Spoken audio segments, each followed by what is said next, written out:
Hello everyone, welcome to our webinar. I believe this is number 8 in the series of success webinars that we're doing here. Today we're going to be talking about nutrition coaching. Before we get started, we just have a few little housekeeping items to cover. And then as people are logging in, looks like we still have people coming in quite frequently. So just a reminder on the GoToWebinar, you should be on the top right of your screen. You'll see like a rectangle with an orange arrow. If you have any questions, please make sure you type those questions into a box. We do have our moderator standing by. She'll be doing a great job taking all the questions. Again, we are going to take the top 5 repetitive questions that we see today just due to the nature of the topic. We want to make sure we respect your time, keep this within the hour time frame as well.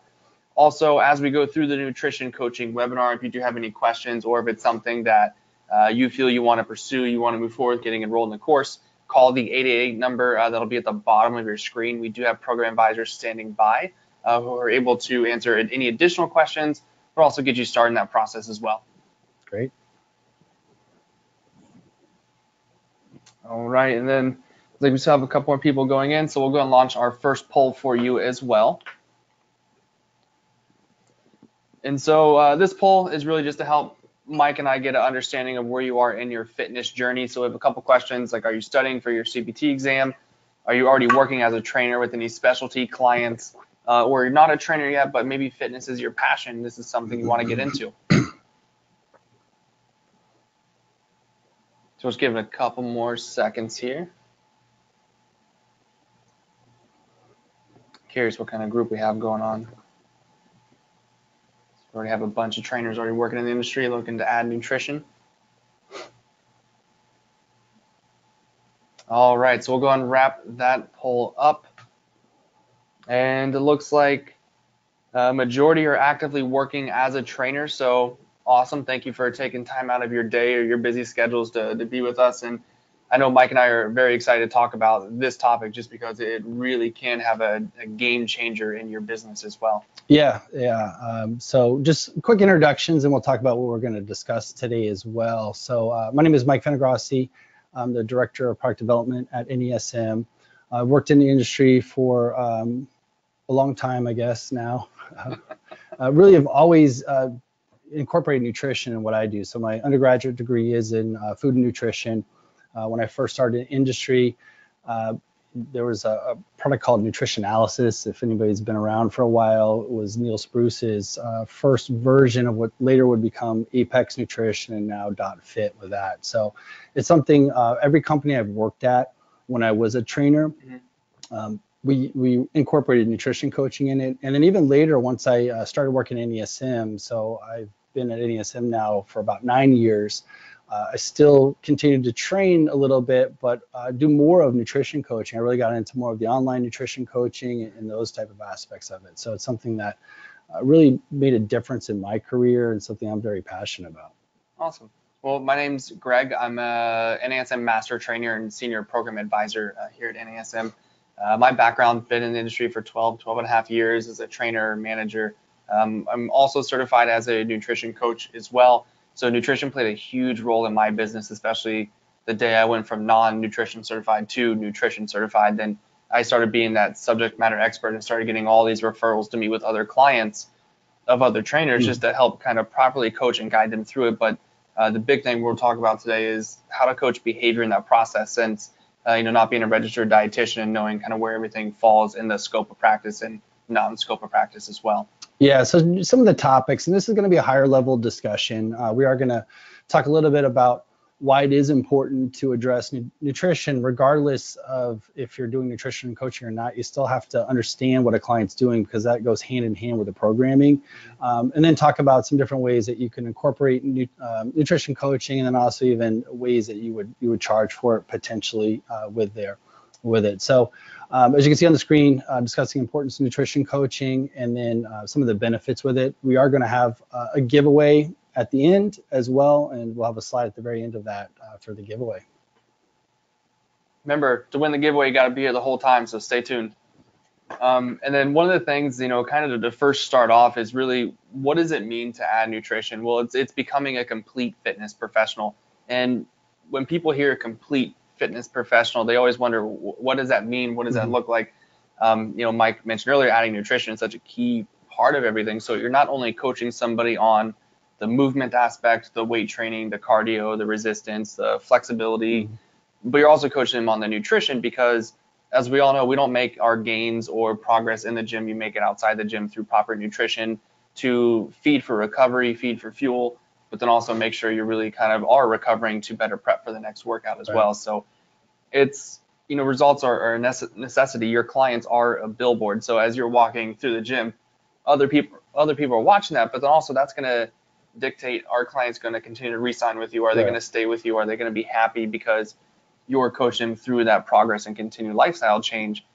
But then also they have that higher expectation that, if I'm paying you $100+ per session, you're also coaching me on nutrition, which is a key factor. As clients are getting more and more educated, they're expecting more and more from their trainers and coaches. Plus, competitors are already doing it. And what would you classify as a competitor? Yeah, so I mean, hopefully you're not super competitive with your coworkers in your gym space, but those would be people a little bit. But it's more of, there's outside coaching that's happening nowadays. So a big change shift in the industry is you have the rise of Instagram and YouTube and influencers who put content out there, and then they have people coaching, and they're doing online coaching. Sometimes it's done well.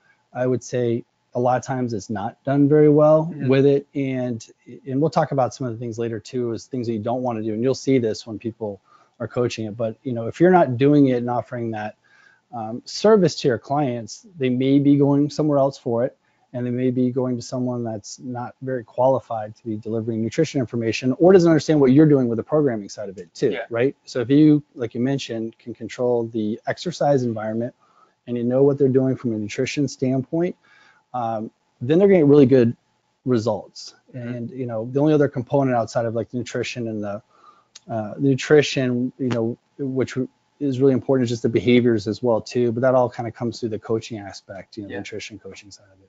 And then speaking of, we have a second poll for you as well. And so this here, we want to know, are you doing any type of nutrition coaching with your clients now? Again, 4 answers: no, you're not doing nutrition coaching, which if that's the right answer for you, no problem, you're in the right place. You talk about nutrition, but client has specific questions, or we talk about nutrition regularly during training sessions, or I perform sessions devoted solely for nutrition coaching, kind of like Mike alluded to with the online nutrition coaching, or maybe an in-person as well. I'm curious to see what kind of answers we get here. And I always did a mix kind of in the middle of the session, pending what question. Obviously, I didn't want to put them in that kind of awkward, let's talk about nutrition in front of everybody, but had dedicated sessions for it. All right, so we'll go ahead and see what those results look like as well.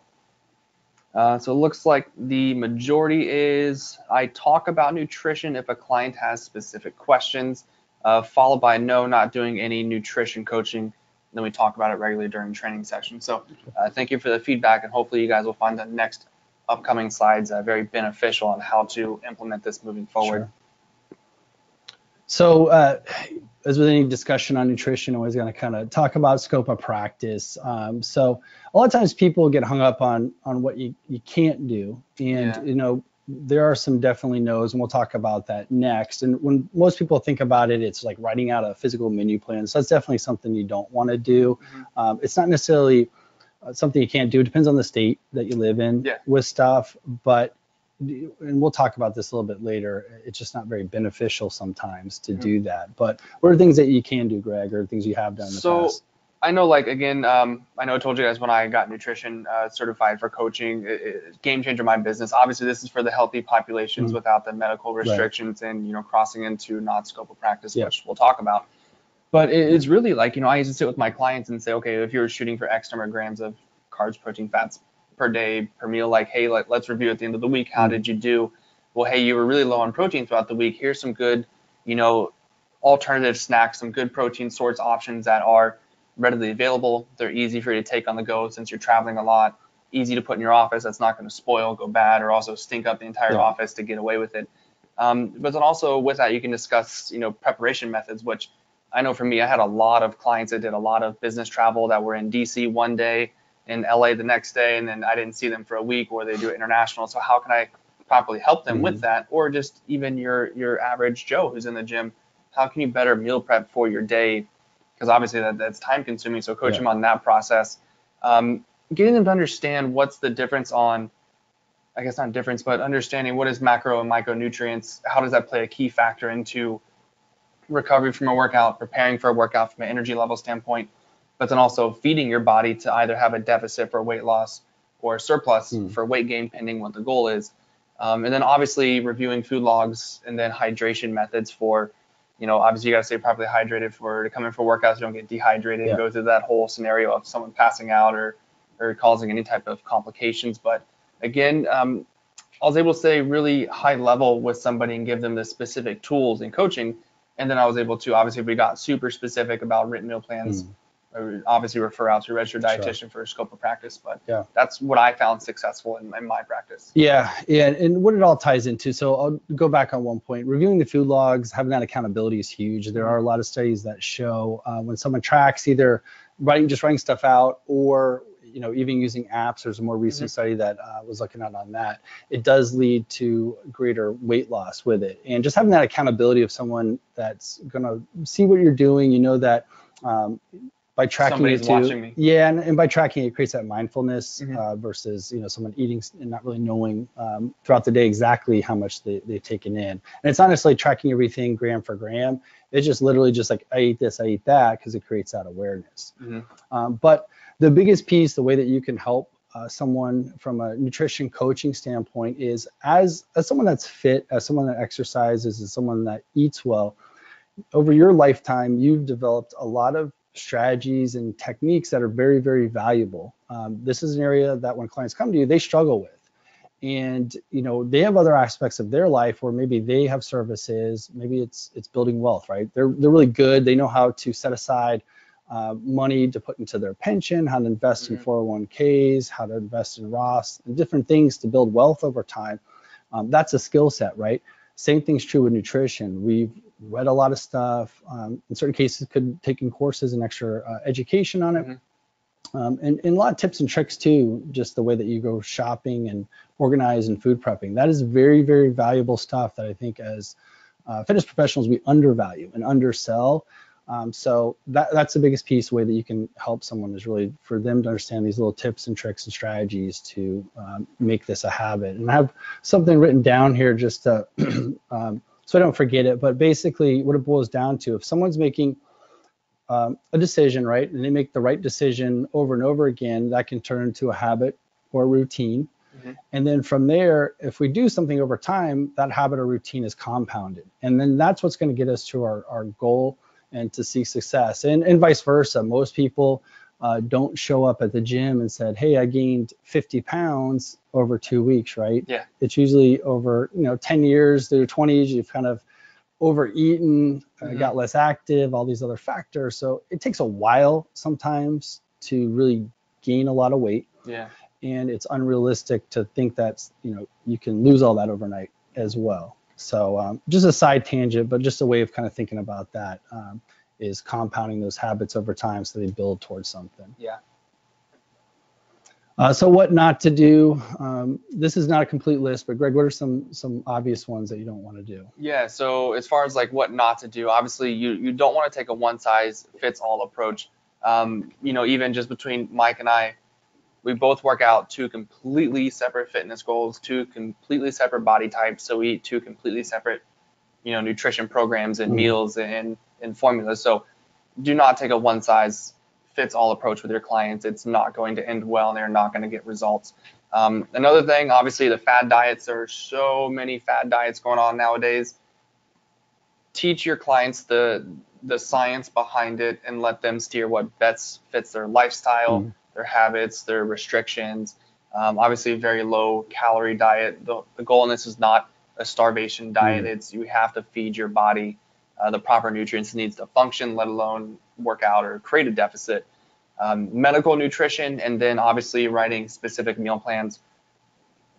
Getting certified as a nutrition coach is really a great tool, but you have to understand when a client would ask to write specific meal plans, to say, no, I'm sorry, that's something out of my scope of practice. However, through my network that I've built, here's a good registered dietitian I can send you to.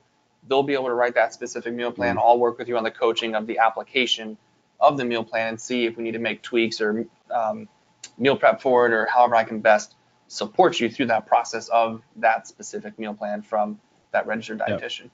Yeah, and just to touch on one point here, that one size fits all approach, what I've seen a lot in the industry is someone will do a diet that works well for them, and then they have all their clients follow that same diet. And if the client's not successful, they blame the client for not having discipline or doing it, when the reality is that that's something that worked for that person, but it's not going to work for everybody, as you mentioned, in different scenarios. The other thing with writing out meal plans, aside from it's probably out of scope of practice in all the places, it's also just tedious work. Like, you know, I've written out meal plans for myself.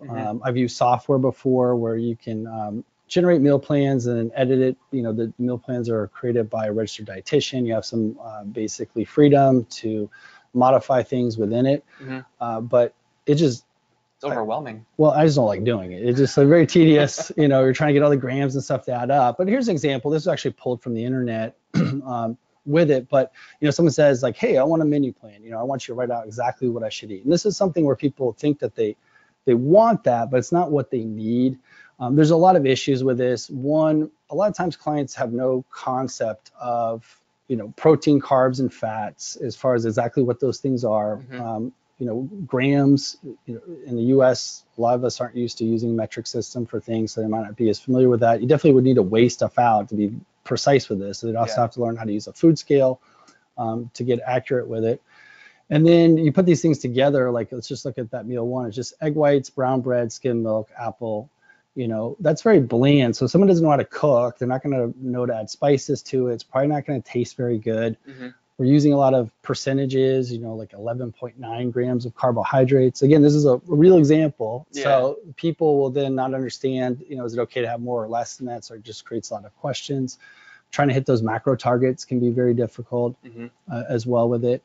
The other thing is when you give someone a meal plan, it's a template of what they should do, right? So then if they're not successful following it, you know, it's like that Mike Tyson quote, everyone has a plan to get hit in the mouth. Like, you know, you come into work and then all of a sudden now you have meetings scheduled back to back and you're supposed to eat 6 times per day. Are you going to be comfortable bringing in, you know, an apple and orange and eating that for a snack? Mushroom soup and a banana. And there's always a tuna fish person in the office. If you guys have worked in an office or know someone works in an office that brings in fish, it stinks. Don't do that.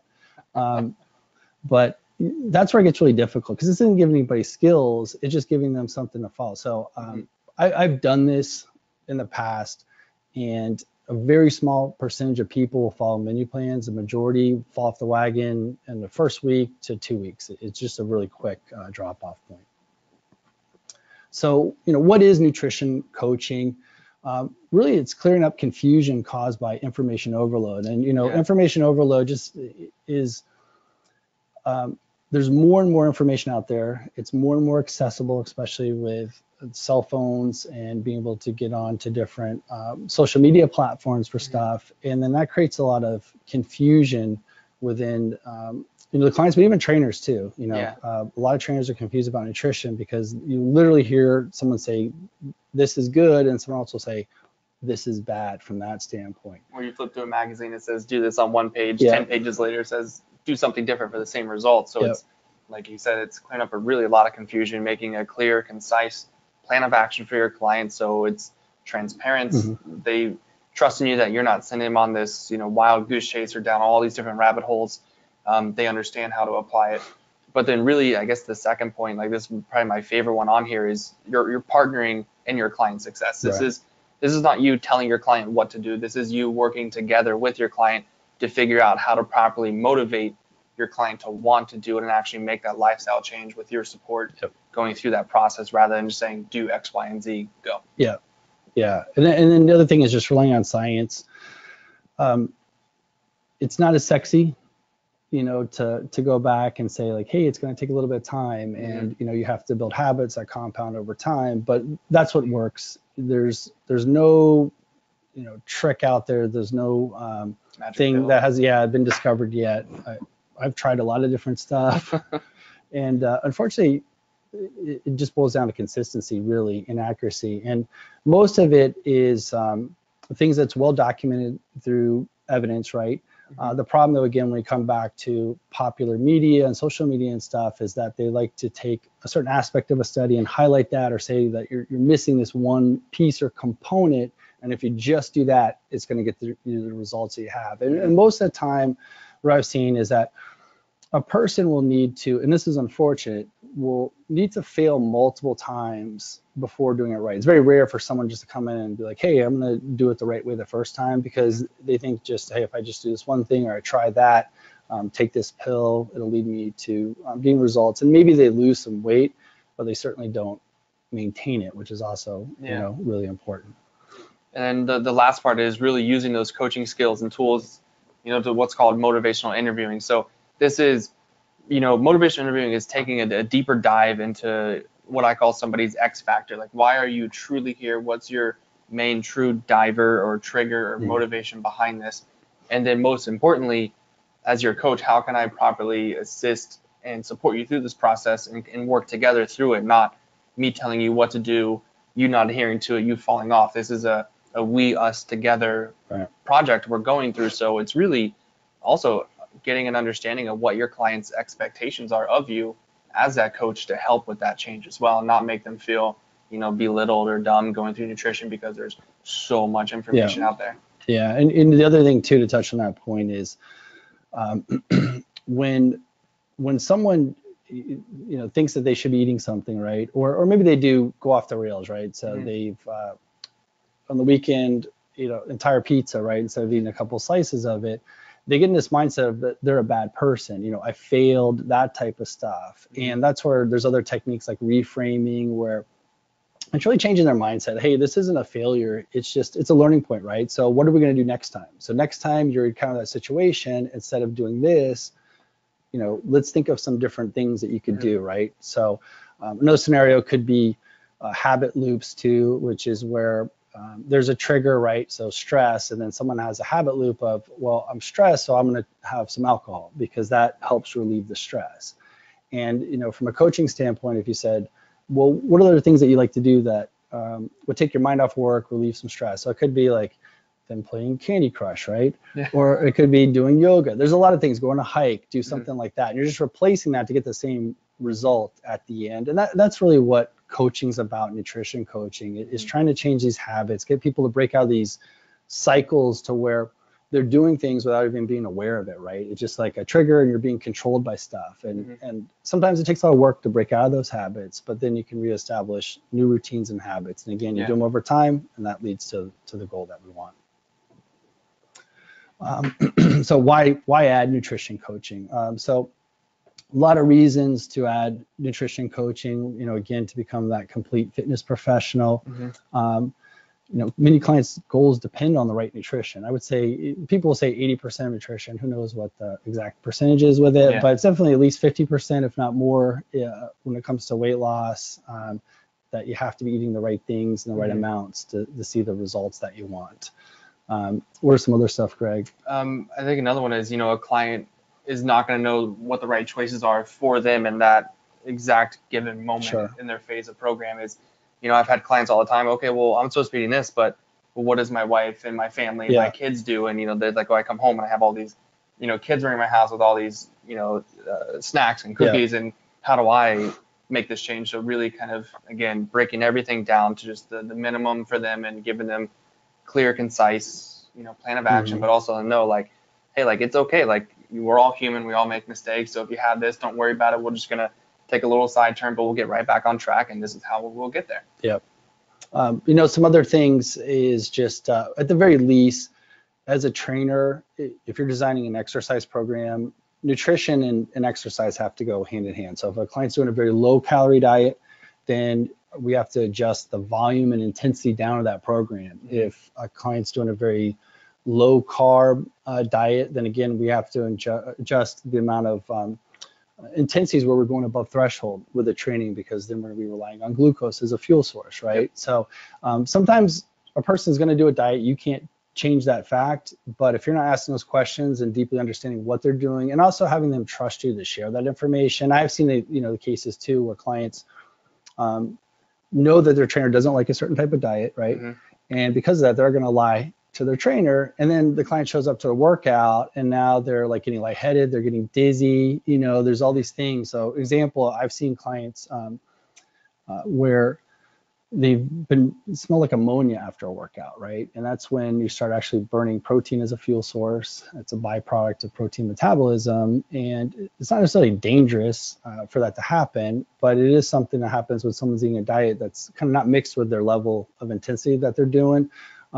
A big one, which and we'll talk about this a little bit later, but clients, when they show up for early morning workouts, right, and they haven't fueled properly, right, and they start getting lightheaded and dizzy, and then at that point you just have to stop the workout, because if they keep going, they usually end up getting really white, their blood sugar drops, and they can probably throw up. Pass out. Yeah, that type of stuff, which is not good for a lot of reasons. Yeah. Some other stuff is just, as I mentioned before, more clients are expecting this, Mm-hmm. from a fitness professional. And then, when doing some research on weight loss coaching, very conservatively, it's a $1 billion a year industry. I've seen estimates as high as 11 billion for that. So it's growing very rapidly with it.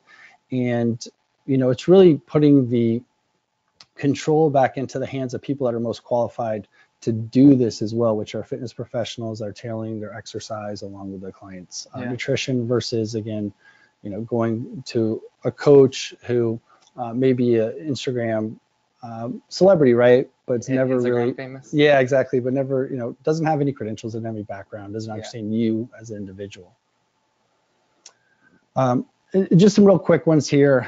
Again, like nutrition coaching, we kind of touched on this earlier, but clients make this all the time. Like, I think most people know that if you eat a chocolate bar, that's gonna have more calories in it than eating an apple. But then when faced with that choice, why is someone default to the poor choice, right? Yeah. And a lot of times it's not willpower. A lot of times it boils down to like planning and execution. So just some things that we've seen on why clients struggle with nutrition. So it could be, knowledge base side of things, right? And definitely then, not having the proper knowledge and knowing like, if this, then this. Yeah. Like what's the negative ramification of eating this chocolate bar? Or I walk into my office and it's donuts on Friday and I binge on that. Okay, well, what did I just destroy in the workout I just did that ruined everything for the rest of my day? Or what am I going to do to destroy my workout plan for later today? So again, I think the clients struggle the most is the trainers are not giving that proper knowledge to them to allow them to make that right choice and know what happens this way, what happens that way. But then also, which goes into the big point you've been talking about, is the behaviors behind all of that and knowing how to make those choices and continue with the skills and the proper coaching on behaviors to keep on the right track and not fall off and then just continue to go down that path. Yeah, and unrealistic. I can't even say it right now. Unrealistic expectations. So with that one, that's someone coming in, they think that they can lose 5 pounds a week in fat, right? They can lose 30 pounds in a month because that's headlines and different stuff. That's where, as fitness professionals, nutrition coaches, you do have to be the source of truth for people. Sometimes it can be hard to tell the truth, right? Yeah, I've had bust a bubble, but it's what you need to do. I've had, I did an assessment with the lady. She's like, I want to lose, I think it was like 30 pounds, and it was like 30 days kind of deal. She's like, well, I saw it I was checking out the grocery store, and I saw it in one of those magazines. Yeah. And I had to have that tough conversation with her and say, like, great, like, if you want to do it, I'm not the right trainer for you. Yeah. And she looked at me and got all upset and bent out of shape. But I'm sorry, like, that's, 1, it's not healthy. 2, it's not sustainable. 3, it's going to create bad habits to where if for whatever stars align, you hit that 30-pound weight loss in 30 days, what happens on day 31? You're going to start essentially just adding back on pound by pound by pound by pound. We're going to be here in 60 days having the same conversation, how to make it sustainable and healthy and actually change your behavior as to why you want to lose weight, not just do it to do it. Right. So it's like Mike said, you're going to have a tough conversation and obviously make sure the expectations are realistic both ways.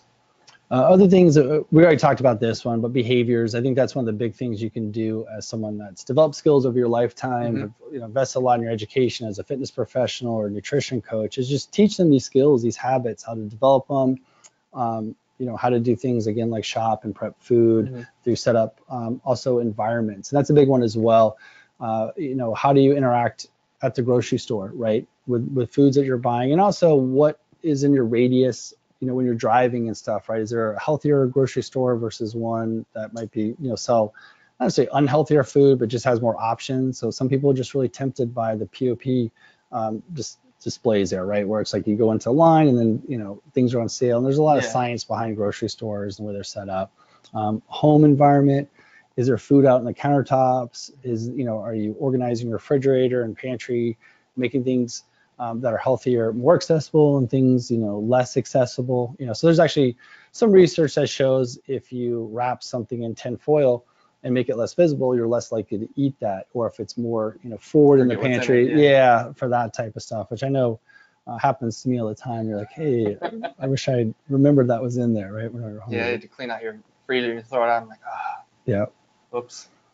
Restaurants too, a lot of ways you can coach clients on what to do. So if they bring out bread or chips and salsa, if that's a trigger, it's teaching them not to do those things. Or what are restaurants they could go to and have foods that taste good but also fit into their calorie budget, that they're shooting for. Even different ways on how to order foods at a restaurant as well, grilled versus deep fried, and whatever it may be. And the big one's the office. People spend a ton of time at their office. More and more these days too, offices bring in lots of food for employees. They're doing it as like retention tools and things like that. So the way someone sets up their cubicle or office can have a big influence on how much snacking they're doing. But also even, can they influence their coworkers or their office manager to bring in healthier choices? Or maybe could even work with you to come in and do a presentation on lunch and learn, that type of stuff. So that's something I've done a lot in my career, is lunch and learns and going to offices and kind of done some education on that front. That's funny you say that, because one of my old clients, I trained his entire family. It was him, his brother, his wife, everybody. And anyway, his wife would come in when he would leave, and she would rat him out and say like, oh, like I went and visited him in the office and he still has all this candy. She's like, can you please meet me at his office and let's go talk to him? So she literally brought trash bags, and we walked to his office and just all the candy right in the trash bags and got it away from him. So, but like everyone else in the office, like, oh no, he's not doing it. But walked into his office, you pull out his drawers, got a whole bag of it. And then just real quick, where do clients get, information or misinformation? It's really anywhere these days. There's, as we mentioned, more and more information. Information is more accessible. As much as there is information on training, there's even more when it comes to nutrition, because not everybody works out. It's a pretty small percentage still, unfortunately, of people that exercise, especially in gyms. But last time I checked, everyone eats, at least once a month, right? For that. So that's where there's a ton of information and all this, and we have to do a couple of things. One is a fitness professional, nutrition coach. You have to understand what's out there, right? So you can't stick your head in the sand and not know what's going on with stuff. But at the same time, you have to be really careful about how you coach the clients on this information and guide them to the right sources of information with it. And it's a process. It takes time. Some clients are always going to come to you with stuff that's pretty crazy. But if they know that they can trust you and you're not going to judge them for bringing that, then they will come to you. And you can gain that credibility as a nutrition Even coach. with that, a long time ago when I was still playing hockey, and my nutrition was off, I wasn't gaining weight because I was training so much, I was burning so much daily, I wasn't replenishing, and I was getting info from magazines and TV and the internet, but nothing was working. So I finally just broke down. I hired a trainer who had a strong background in nutrition. Next thing you know, she got me back on track. I actually started putting weight back on and retaining it. And again, so there's so much information out there. So making sure that you know exactly what source and direction to steer your client in is definitely going to help. One other piece, and you may have experienced this as personal trainers, like sometimes it's difficult to write programs for yourself, right? And you may hire a coach. In nutrition, again, it's because like with exercise, use this example. When I've seen trainers, even myself, when you write programs for yourself, you tend to write programs of things that you like to do and you're good at, not the stuff that you need to do or you're not so good at.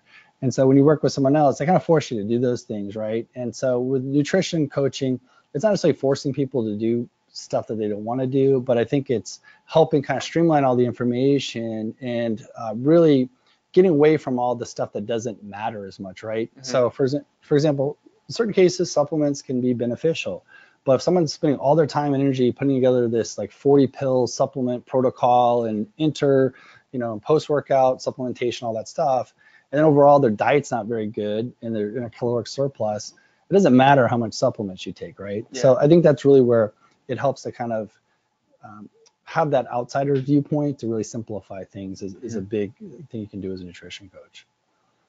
So question for the audience here, this isn't a poll, but long-term weight success. So this was taken from a study done in 2005. They're going to define successful as being a year or more, I believe, with this study. But what percentage of people do you think are successful with weight loss long-term, at least for a year? I'd probably have to guess a low amount. That would be correct. About 20% with that. And what they found through this, though, is that there are some factors that are associated with people maintaining the weight. One thing I will say, and again, I mentioned this earlier, but a lot of people can lose weight. That's not the problem. It's that they can't maintain the weight loss, and they're constantly gaining weight and re-losing weight throughout their lifetime. So we don't have a weight loss problem. We have a weight maintenance problem with a lot of our clients. But the factors that we can do to influence maintenance is the longer someone maintained the weight, the better they did. So, that goes back to probably developing more habits, more skills, more tools to stay on track. Lower levels of dietary disinhibition. And what this means is that if someone did make a mistake, or did go off the rails and ate a whole pizza and drank a 6-pack of Coca-Cola, they're not going to follow that up by waking up the next morning and then continuing to binge eat and then doing it, Sunday as well. They get back on track, and they're just like, okay, I had a bad moment, but then I'm not going to just keep eating. Here's my course correction plan. Yeah. And they do it right away. Yeah. Or even, even simpler is just like, if you just ate one little bad thing, you're like, oh, I've blown it. Now I'm just going to order this gigantic meal because I had a drink, with dinner or something like that. Maintaining the behavior changes, which is big. It's just continuing to do the things that got you there consistently, which this is a big one. It's really getting out of that mindset of being on a diet, because then people are off a diet, right? So it's eating the same generally year round, right? So it's not on holidays, and again, it's not just one day. Like, for instance, if someone just eats a lot on Thanksgiving, they eat a lot on Christmas, they eat a lot on all the major holidays, that's not that much time relative to the total year where someone's overeating. Big picture of things. Yeah, it's like the holiday season, right? It's a vacation that you go on that's a week or 2 weeks long where it changes. So if you get into this mindset, or someone has a mindset of the weekends I might eat, go to breakfast, my favorite place, but overall I'm not eating that much more than I do during the week. It never feels like you're on some type of diet, so you're never off of a diet. It's just deciding to eat healthy continuously versus on, off, on, off. And it takes off. I know this was something that was a big change for me, was when I got away from thinking about, doing, and I've done a lot of different types of diets throughout my lifetime and experiment with a lot of different things, but doing like refeeds, like, hey, I'm gonna do a refeed right every 2 weeks. So you started kind of obsessing about that, and you eat it, and you eat a bunch of calories, and you feel kind of terrible because you change your diet so much up from what you normally ate. I've certainly gone on vacations and done a low carb diet and then come back and been like 15 pounds heavier than when I left for vacation. So I've made all those mistakes with it. But and again, the holidays, it's like the holiday season. That's what gets people in trouble, when they just kind of go off for the entire month of so after Thanksgiving all the way through New Year's. And it's almost perfect timing, because I'm just like, I'll just let it go and I'll just start fresh January 1. Yeah. And then the other one is just correcting a small regain before becoming big. So this is where, again, being a nutrition coach, you can really help people is if they're doing some type of monitoring, right? So maybe they're weighing themselves. It could be daily, it could be weekly, it could be monitoring the way their clothes are fitting, could be doing measurements. But when you start seeing a change, then it's going back in and looking at and saying, like, am I snacking more at nighttime? Am I exercising a little bit less? What has changed that has caused someone's weight to go back up? And if you can correct that and monitor it, that's going to lead to long-term weight loss. And I think that's one thing that I found successful when I was training is doing those weekly check-ins with clients as they just started a program, because maybe they needed a little more guidance. But as they started proving, for lack of a better term, the competency in being able to follow the behaviors and the science and stay with it and not have those big regains, we'd push it out to every other week now, or every 3 weeks, or every once a month. We'd have this check in and see how we're doing, what modifications we need to make. So it definitely does help from an accountability perspective, but also being able to stay in very low margin kind of going through it as well. Another piece that just a reason why we can't just use exercise alone for stuff. So if someone's sleeping, it's essentially kind of the resting metabolic rate. You're always burning calories, but as soon as you start doing something more than laying in bed, your calorie rate, your expenditure goes up. And even when we're doing something higher intensity, it could be like a Zumba class or heavy weightlifting. In that hour time frame, someone's only burning 400, 500, 600 calories. And that's one of the challenges, is that it feels like I'm sweating a lot. It feels like I'm burning a lot of calories. So, people sometimes will reward themselves, and a piece of pizza can have 400 to 600 calories in it. And so if they just eat one more piece of pizza because they worked out really hard, now they've completely erased that deficit. So that's a lot where the education and coaching comes in, is really understand that just because you sweat a lot, your body is really efficient at using but also using food as a fuel source. And so you can eat a little bit more potentially, but it's not as much as you think, unfortunately. Yeah. And that's really kind of changing the purpose of exercise, kind of educating in clients. Is it just to burn calories? Because if so, it's not very efficient. There's only a very few scenarios, like if you're doing like a expedition where you're climbing Mount Everest, that's a case where you're actually being a negative calorie deficit no matter how much food you're eating, but that's a pretty rare scenario. Really, we can use exercise though to create this optimal internal environment where our body is keeping muscle mass and also getting good at burning fats as a fuel source. And we can do that by training with the right cardio intensities, training with the right, or at least maintaining our muscle mass, those type of things with stuff. So exercise is super important. It's just not very good when it comes to a tool for weight loss by itself. That nutrition component on top of it is really going to be huge, with obviously, the more lean muscle mass you have on you, it's only going to make you more efficient and burn off that body fat a little bit better as well to kind of maintain. Yep. But I think when it comes to all this, like, okay, great. So we talk about nutrition, we talk about coaching. What do I do with it? Yeah. I'm a trainer. I get off this webinar. Now what? How do you position yourself in your community as a nutrition resource or that nutrition coach? Well, it starts with education. So obviously you get yourself the education, the credentials that you need to do it. So if this is something that you think you can have an immediate impact, like call the 888 number at the bottom, talk to one of our program advisors, get set up on it. But also, like, go do public speaking. I know I used to go out all the time. I lived in a kind of like a downtown area. We'd have these farmers markets, all these 5K runs, all these events. So I'd go out there and I would just talk to everybody. I'd walk around like in my uniform and hand out business cards, have a little booth. But then it's the power of use your current clients. Like, that's your immediate starting point, is talk to your current clients. Sit down. This is a perfect time to do a reassessment. Hey, Mike, we're going to be making some changes in our program. This is what we're going to do going forward. This is what it looks like. But then also get them to talk to somebody on your behalf. Assist other coworkers. Like, I had trainers all the time that come to me, hey, Greg, would you mind talking to so-and-so? Sure. And I developed an extra 40, 50 sessions a month solely by talking to other trainers' clients until they got certified as a nutrition coach, and I sent them right back over. So leverage that. And then also, any type of writing or course content development or anything like that, which I'm sure Mike can talk a little bit more on kind of what that looks like, since that's his realm of expertise as well. Yeah, and writing and content creation is just, with social media nowadays, it's very easy for anybody to create content, but there's a lot of newsletters. There's different things that you can do to educate. It could be a newsletter that's done for a company. It could be like a public paper, those type of things with it. With education, definitely educating yourself, but it's also educating others as well is big. Public speaking is not for everybody. That was a tool that I used with it, and I really didn't like walking up and talking to people, so that's why I got into public speaking, because it was easier just to do topics and get people in there.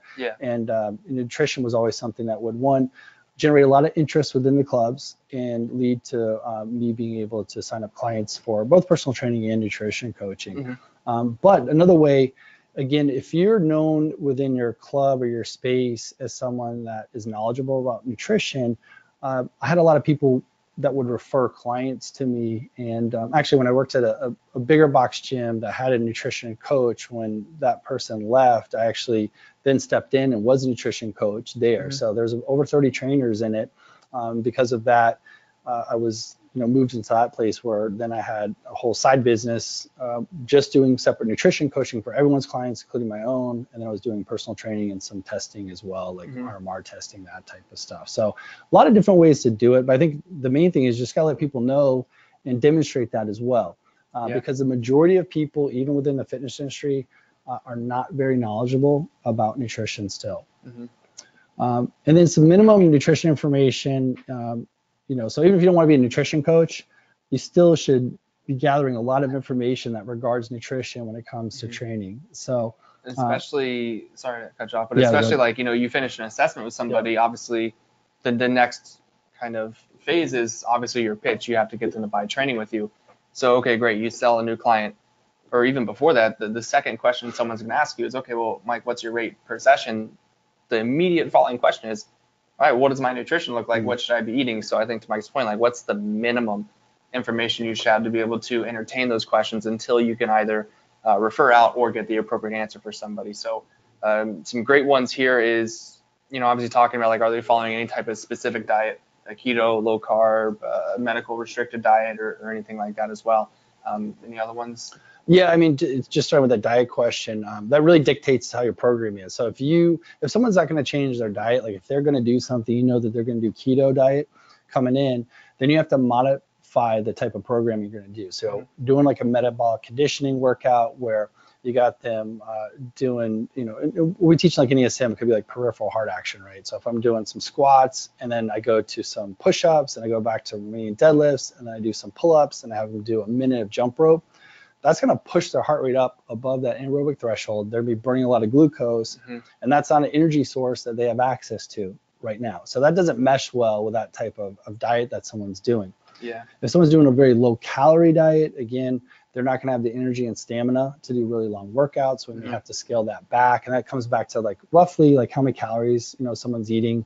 What are they eating before the workout? So we talked about that. We don't want someone getting low blood sugar and feeling sick when they exercise. So at the very least, we need to educate them like, hey, if you're gonna come work out, at least you got to eat something before you come in and see me, so we don't have that big drop in performance. And I think another thing too is like, I would have clients that would come in. All right, Mike, how was your day? Oh, super stressful. I was in litigations all day and stressed out, haven't eaten. It's like, all right, well, I know we said we were going to do X, Y, and Z today, but that's no longer happening. So we're going to make a modification to the program, because obviously knowing if Mike is deficient now in what he needs from a proper, from an energy perspective, there's no point in pounding him in the ground and work out. That does nobody any good. So knowing when is the appropriate time to make those regressions or even progressions, very rarely in that instance as well. Or if you have a client on a Saturday or on a Sunday or even Monday, like, I'm super hungover. It's like, all right, we're just gonna change this one out. And, I assume you probably haven't had any type of water, you haven't eaten. So let's pull back today, maybe focus on something a little bit lighter. Let's go through some mobility drills, corrective exercise, whatever it may be. So we can also at least still stay on track with the program. Yeah, and a big one now you might be encountering is if someone is doing like a fasting protocol or time restricted eating, which there's nothing wrong with doing that. But again, if this is a client's first week of doing that type of stuff, then they're probably going to suffer when it comes to the gym, workout, right? Until their body adapts and, they're used to kind of training in a fasted state if that's what time they're working out.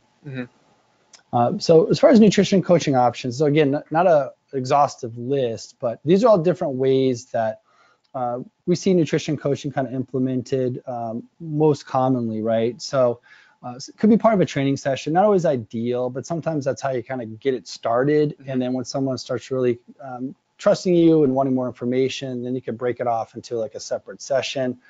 Or in certain cases, it might be spending 5 or 15 minutes, before or after to kind of review a food log, those type of things.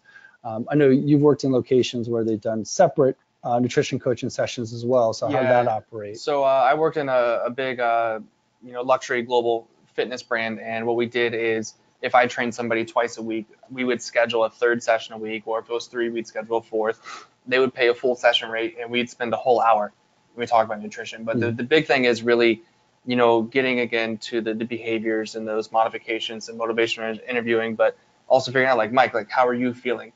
Are you feeling sleep deprived? Are you feeling low energy in the middle of the day? Do we need to are we not eating enough? Are we eating too much? Are you feeling groggy? Are you feeling like you're recovering from workouts? hey, I know we talked about food prepping. How did that go? Did you find any success in anything we need to change, or did you have any trouble with doing that and then bringing that into work or preparing? And so, that's how I did it. And then obviously, as clients became more and more efficient at it, we spread that out from that once a week to once every other week to once every 3 weeks to once a month. As they got longer and longer in the program, and were able to maintain that continuous progression over time.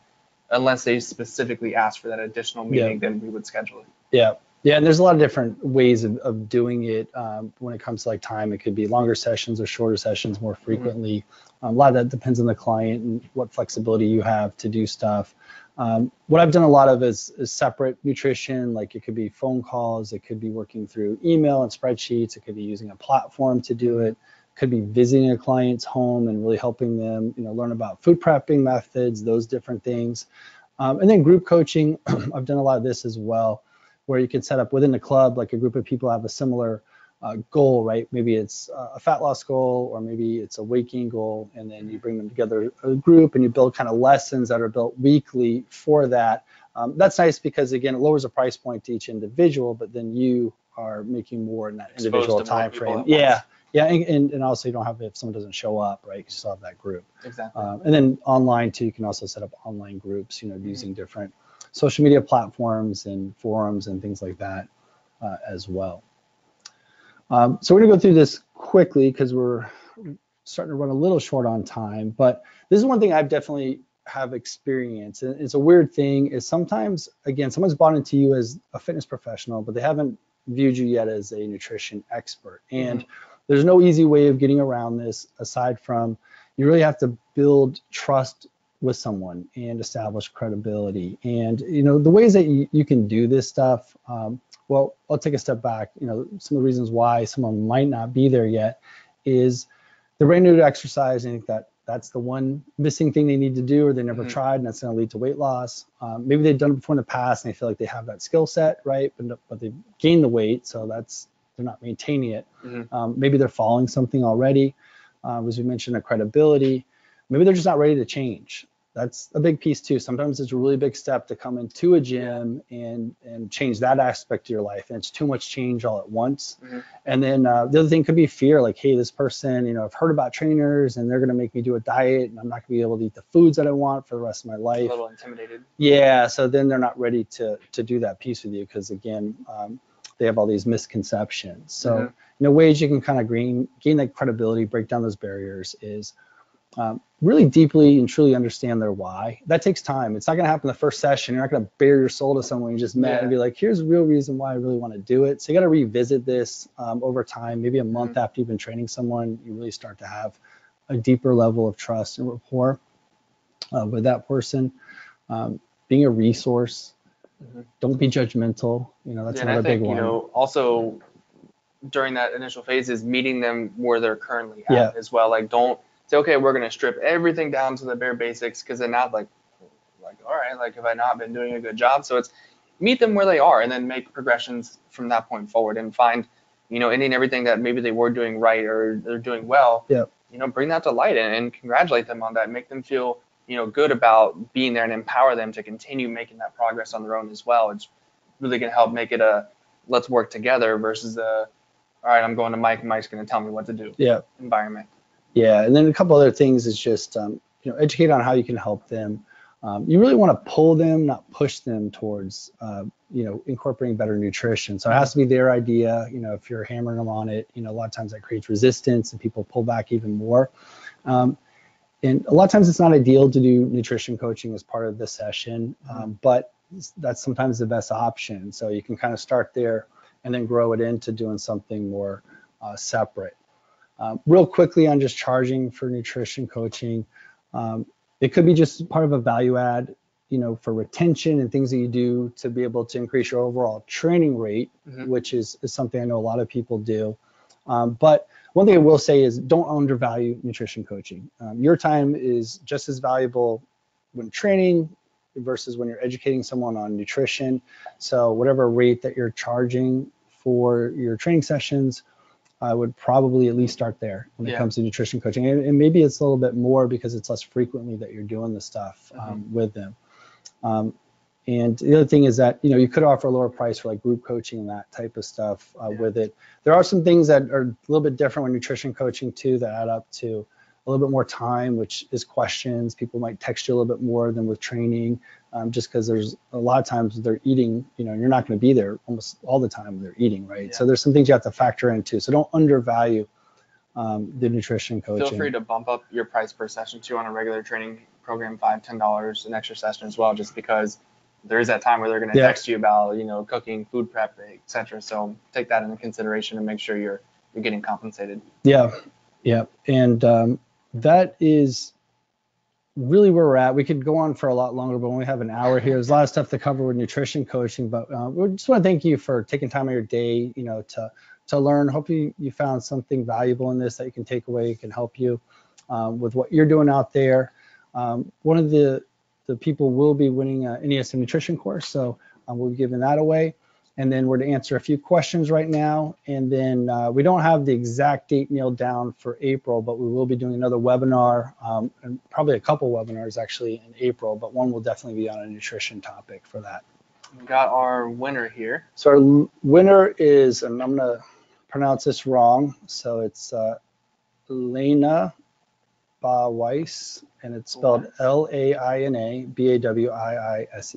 Did I say that right or wrong? Probably wrong. Probably wrong. I would have butchered too. So apologies for butchering your name. However, good news is you're going to get a free nutrition course. We'll call you here in a few minutes after we wrap up the webinar to get that situated, add into your account as well. Next question here. So how do you coach a client who is hung up on a specific diet that may not be the best diet for them? So super tough one. You can't force people to do things that they don't want to do. A lot of times, again, it starting with the education. You can't data dump on people because you're not going to get it, but you could provide them some information. Maybe it's some resources, web pages, links where it does support like what you're saying, and now you have that third-party validation, something outside. So we have a very extensive blog on NASM. There could be an article, again, let's say that they're hung up on doing a keto diet, right? Not necessarily good or bad, but just depends on how they're exercising. And if that doesn't align with what they're trying to do, then you could point to some information, and then you could also maybe negotiate with them and say like, hey, could we try this for a little bit of time, see how you feel. Now, the key though with this type of stuff is you can't have someone go from a low carb or keto all the way to the opposite spectrum. It has to be a slow transition with things because your body adapts to using certain types of fuel sources, just like people feel pretty bad sometimes when they go into a keto diet. When you come off of it and transition to something else, you're not going to feel so great too. So you also have to like weave that into the conversation. So that's a tough one. Next question here. How do you help clients manage their nutrition goals when their significant other isn't wanting to make any changes? Geez, these are all really tough questions. That's a tough question. Yeah. I think it honestly kind of almost piggybacks off the first question is, you can't make somebody do something, let alone their spouse do something, especially if it's not there. But I think at that point, I would even challenge you to go back to your initial what's their why? Like, why are they there? What's their support inside and outside of your facility, or if you're doing independent, do they have their support of their significant other in achieving their goals? Because if so, like let's maybe bring in that spouse. Let's talk about how nutrition can be healthy and beneficial for not only you as a client to achieve your goals, but what's the impact that it's going to have onto them. Maybe they have some goals that they want to accomplish. Yeah, I mean the best scenario is to try to, if you can, meet with their significant other, talk to them, at least get them to be supportive of it, but maybe you can get them to change along with it too. But there's a lot of stuff that goes into that kind of dynamic, which sometimes, again,